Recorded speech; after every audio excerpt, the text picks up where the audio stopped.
नड्डा और केशव मौर्य की जो मुलाकातें हुई हैं, ये मुलाकातें बहुत सारे सवाल खड़े कर रही हैं। 2 दिन में बीजेपी में 2 बड़ी मीटिंग्स जिनकी मैं चर्चा कर रहा हूं, ये इस समय सियासत की सुर्खियां बटोर रही हैं। कहा जा रहा है कि ये मीटिंग्स उत्तर प्रदेश की राजनीति को लेकर हैं।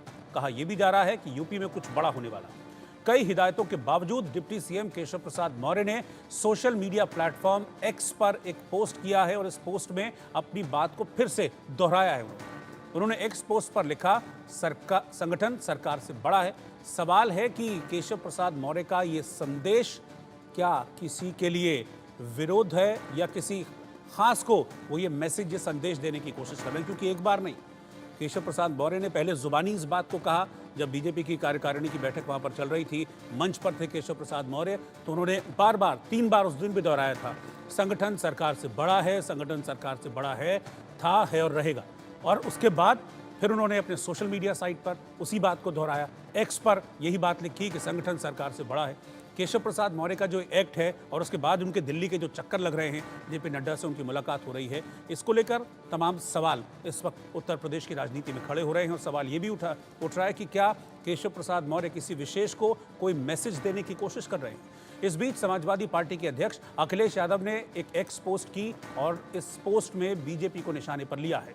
उन्होंने लिखा कि भाजपा की कुर्सी की लड़ाई की गर्मी में उत्तर प्रदेश में शासन प्रशासन ठंडे बस्ते में चला गया है। तोड़फोड़ की राजनीति का जो काम बीजेपी दूसरे दलों में करती थी, अब वही काम वो अपने दल के अंदर कर रही है। इसीलिए बीजेपी अंदरूनी झगड़ों के दलदल में धंसती जा रही है। जनता के बारे में सोचने वाला बीजेपी में कोई नहीं है। फिर वो हैशटैग नीचे देते हैं, हैशटैग नहीं चाहिए भाजपा। अब जिस तरह की जो चीजें चल रही हैं उसको लेकर अब समाजवादी पार्टी के निशाने पर बीजेपी आ गई। तो मीटिंग थी, उसमें दोनों डिप्टी सीएम बुलाए नहीं गए। एक डिप्टी सीएम दिल्ली में मीटिंग कर दें तो क्या कोई फेरबदल? कुर्सी की लड़ाई में जनता बहुत परेशान है। सरकार कमजोर पड़ गई, इसलिए हो गया। उपचुनाव आ गया, घबरा गए कि 10 ना हार जाए, इसलिए फैसला टल गया। हालांकि जब अखिलेश यादव ने ट्वीट किया तो केशव प्रसाद मौर्य की ओर से उन्हें जवाब भी मिला है। केशव प्रसाद मौर्य ने कहा कि सपा बहादुर श्री अखिलेश यादव जी, बीजेपी की देश और प्रदेश दोनों जगह मजबूत संगठन और सरकार है। सपा का पीडीए धोखा है। यूपी में समाजवादी पार्टी के गुंडाराज की वापसी असंभव है। बीजेपी 2027 विधानसभा चुनाव में 2017 दोहराएगी। फिर हैशटैग भी दिया उन्होंने और हैशटैग में लिखा, फिर एक बार डबल इंजन सरकार। बड़ा है,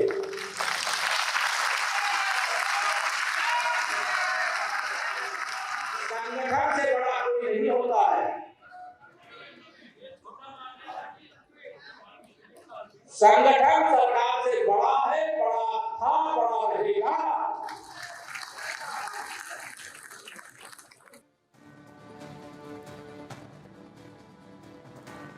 अजीत, हमारे ब्यूरो चीफ इस वक्त लखनऊ से मेरे साथ लाइव जुड़ रहे हैं।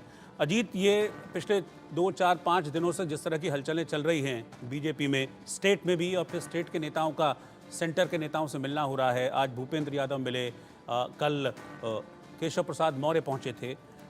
ये चल क्या रहा है? ये हलचलें सवाल इसलिए पैदा कर रही हैं क्योंकि विपक्ष एक तरीके से मजे ले रहा है। अखिलेश यादव का ट्वीट तो ये इशारा करता है।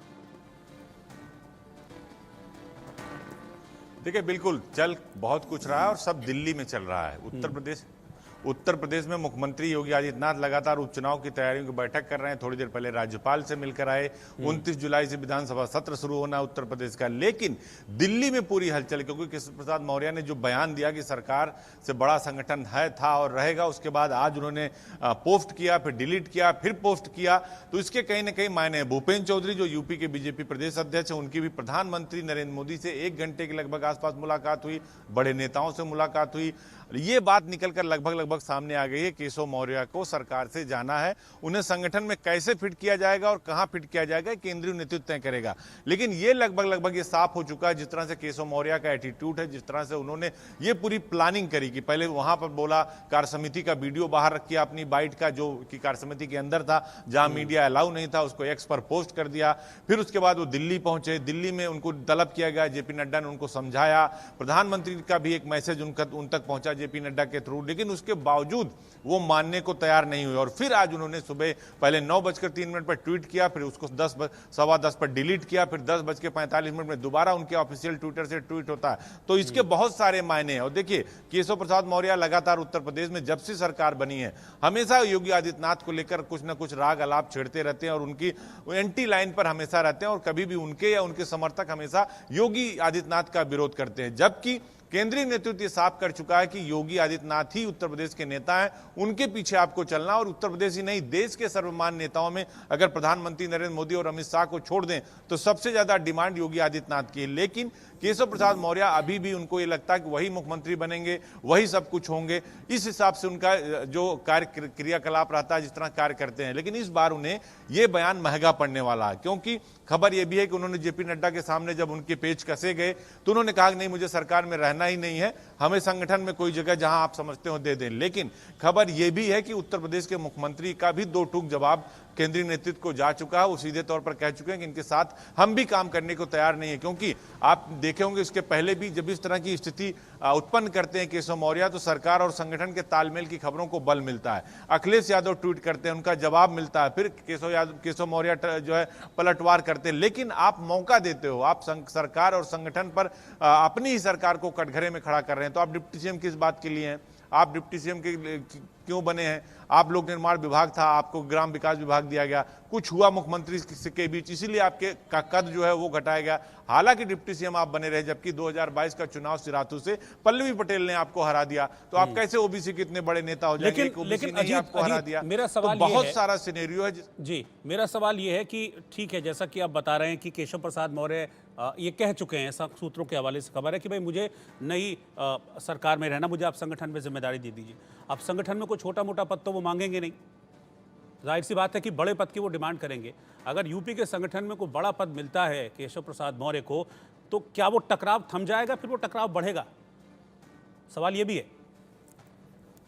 देखिए, यूपी के संगठन में एक ही पद है और वो है प्रदेश अध्यक्ष का पद। प्रदेश अध्यक्ष केशव मौर्य 2017 में रह चुके हैं। आज इस वक्त भूपेन्द्र चौधरी हैं प्रदेश अध्यक्ष, जाट समाज से आते हैं। पश्चिमी उत्तर प्रदेश में बड़ी संख्या में जाट समाज आते हैं। केशव मौर्य यानी मौर्य बिरादरी से ज्यादा जाट की संख्या उत्तर प्रदेश में है। तो भूपेन्द्र चौधरी को रिप्लेस करना केशव मौर्य के बस की बात नहीं। दूसरा, अगर केशव प्रसाद मौर्य को केंद्रीय नेतृत्व बना देता उत्तर प्रदेश का प्रदेश अध्यक्ष, तो योगी आदित्यनाथ और केशव प्रसाद मौर्य के बीच का जो केशव मौर्य का बर्ताव है, जिस तरह से वो एटीट्यूड है उनका, जो बार बार वो कहते हैं कि संगठन सरकार से बड़ा है, तो ये टकराव हमेशा बना रहेगा।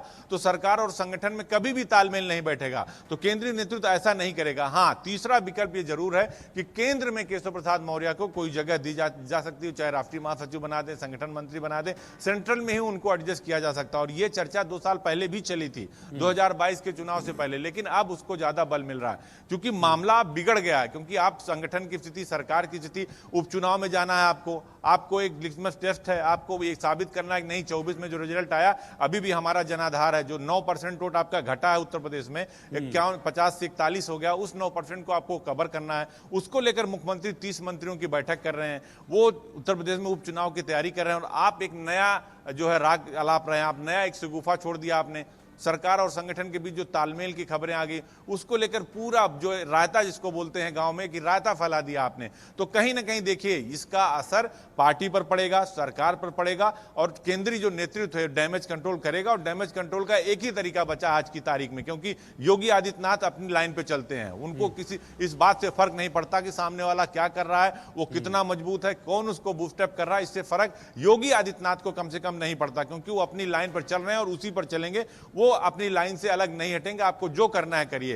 तो ये बात केंद्रीय नेतृत्व भी समझ चुका है, इसलिए योगी आदित्यनाथ को फ्री हैंड दिया गया। तो अब केंद्रीय नेतृत्व के पास एक ही विकल्प है कि केशव प्रसाद मौर्य को सेंट्रल में एडजस्ट किया जाए, राष्ट्रीय संगठन में उनको कोई पद दिया जाए, बड़ा पद दिया जाए, क्योंकि चेहरा बड़ा है, ओबीसी चेहरा है। तो यही एक तरीका बचता है। बिल्कुल। और सेंटर भी ये चाहेगा नहीं कि मतलब ये जो टसल है ये लंबी खींचे या बहुत वक्त तक पब्लिक रहे, क्योंकि अभी 10 विधानसभा सीटों पर उपचुनाव भी होने वाले हैं और कहीं लोकसभा जैसा हाल उसमें ना हो जाए। इसलिए सेंट्रल लीडरशिप की कोशिश यही होगी, फिलहाल इसको यही रोक दिया जाए, यही थाम दिया जाए। देखिए, बिल्कुल सही बात आपने कही कि यही विराम लगाना ही सबसे उचित होगा, और यही सेंट्रल चाहता भी है। इसीलिए केशव मौर्य को तलब किया गया था। जेपी नड्डा को पीएमओ से मैसेज था, भाई इनको समझाइए और ये बयानबाजी ना करें।